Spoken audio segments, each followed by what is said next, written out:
Good morning. Welcome to CATEXTV. My name is Frank Fortunato. This is a live broadcast from Princeton, New Jersey. Today is Wednesday, January 7th, 2009. It's 11:30 a.m. Eastern Standard Time in the U.S., 4:30 p.m. in London, and it's 9:30 a.m. in Mexico City.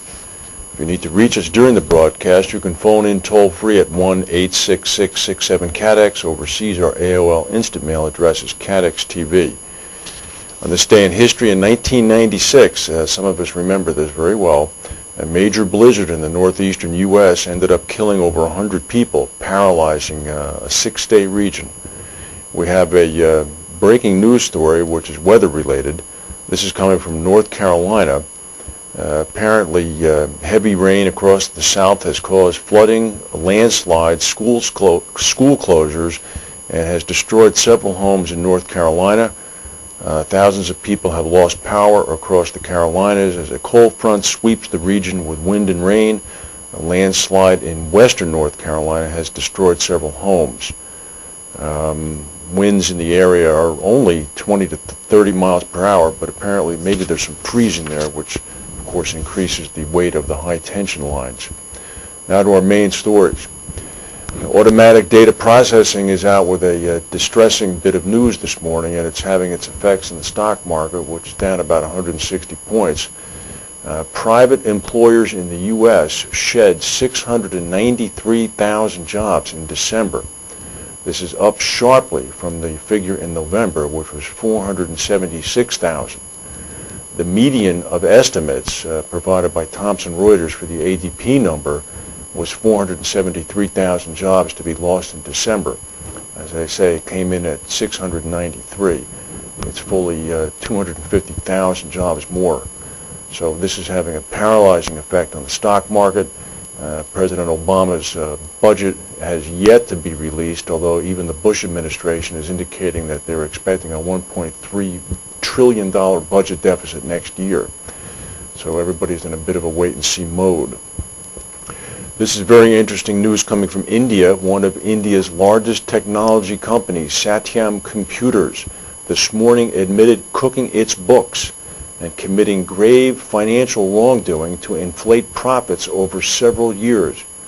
The revelation shook India's stock market and sent shockwaves across the country's booming tech industry. TV commentators there have already dubbed Satyam India's Enron. The $2 billion company is India's fourth largest IT company. It has over 53,000 employees. It services many Fortune 500 companies. Chairman and founder Ramalinga Raju, pictured here, took responsibility for the fraud and resigned in a letter he submitted to the board. In the letter, he said that Satyam had lied about profit and revenue for several years, inflating revenue by 33% and profits more than tenfold during July and September of last year. This is what Satyam's letter said. He said that every attempt to eliminate gaps in the balance sheet and fill, quote, the fictitious assets with real assets and non-existent cash failed. He went on to say it was like riding a tiger, not knowing how to get off without being eaten. He said, I am now prepared to subject myself to the laws of the land and face consequences thereof. Of course, observers worry that the scandal could erode the confidence of overseas clients. The National Association of Software and Service Companies in New Delhi issued a statement calling Satyam, quote, a standalone case of failure of corporate governance that is not a reflection on the industry or corporate India. As an afternote, Raghu had received an award from this company, Ernst & Young, last year as Entrepreneur of the Year.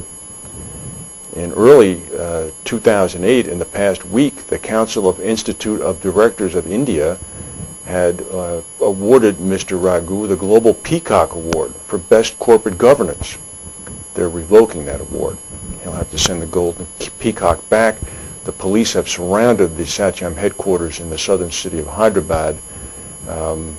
It's going to be quite a scene there. Some updates finally from Denver from the Christmas holiday crash of the Continental 737-500. As we have reported, it was very windy at Denver International when the plane was trying to take off. Aviation safety experts are now saying that crosswinds may have been a likely factor in the accident. However, they're indicating as well that some additional factor, either mechanical failure or human error, undoubtedly played a role. A former pilot named John Cox with a group called Safety Operating Systems said crosswinds were definitely a contributing factor. Whether it's causal or not, I don't think we have enough information yet. Gusts were only up to 37 miles per hour at the airport on the day of the accident. NTSB officials have said that the plane's brakes and engines seem to be normal. Spokesmen for both Boeing and Continental have declined to reveal their guidelines on safely operating a 737-500 in crosswinds. However, observers indicate that the winds at the time of the accident should have been within the envelope of what the plane could withstand. John Nance, who's a former pilot and well-known industry aviation safety consultant, was doubtful that crosswinds will ultimately be shown to be the cause. He said winds created by the plane's velocity as it gained speed heading down the runway would have offset the crosswinds. He said, quote, "It would have taken a mighty burst of wind way, way above anything anybody has recorded in my view." He said that for a pilot to compensate for the type of crosswinds experienced in Denver that day would have been second nature, quote, "just like riding a bicycle." Speaking of airports, as we reported last month, the great siege in Thailand of the two main Bangkok airports by the tens of thousands of protesters, the bill has come in. Anti-government protests that shut down the two airports have cost Thailand $8.3 billion. This according to a Central Bank of Thailand study released this morning. Demonstrators had opposed the government's ties to the ousted former premier. They occupied the airports for more than a week. According to the Bank of Thailand study, quote, "The political unrest has not only affected the tourism industry, but also other related industries." The study is titled "Thailand's Tourism Industry After the Closure of Airports."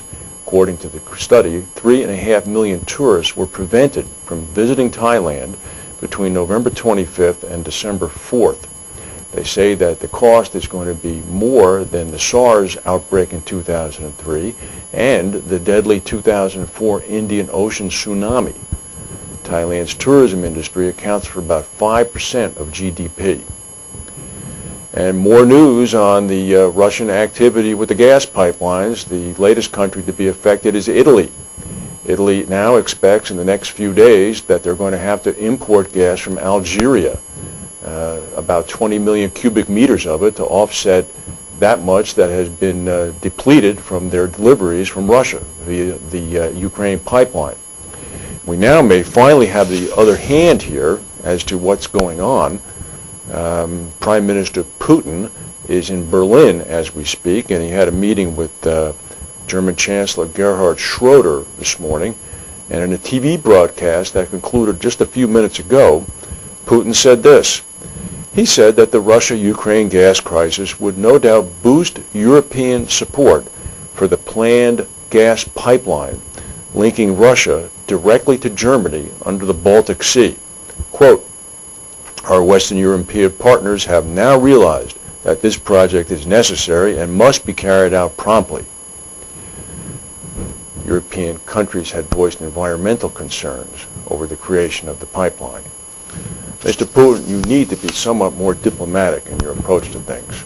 This is a bit too transparent, especially in the coldest winter in Europe in recent years. Now we'll go to a word from our sponsors and come back with the rest of the news.